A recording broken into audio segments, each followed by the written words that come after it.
এই দেশের চারিদিকে খুশি জোয়ার, কিন্তু এই খুশিটার যেন কিছুটা ফাঁকা।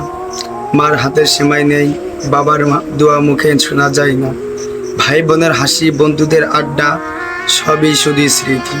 প্রতিবার ঈদে একটা চুপচাপ যুদ্ধ চলে মনে, হাজারো মাইল দূর থেকে মন পড়ে থাকে দেশের আঙিনায়।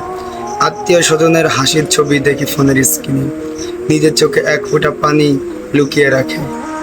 ভাই, এটাই হলো প্রবাস। তারা দেশের খুশির জন্য নিজের কষ্টকে হাসি বানিয়ে নেয়।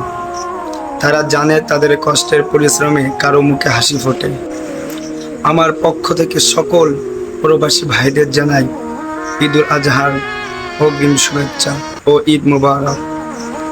ঈদ মোবারক প্রিয় প্রবাসী ভাইয়েরা, যারা শত কষ্টের মধ্যেও পরিবারকে খুশি রাখতে জানেন, তারাই হলো সত্যিকারের বীর।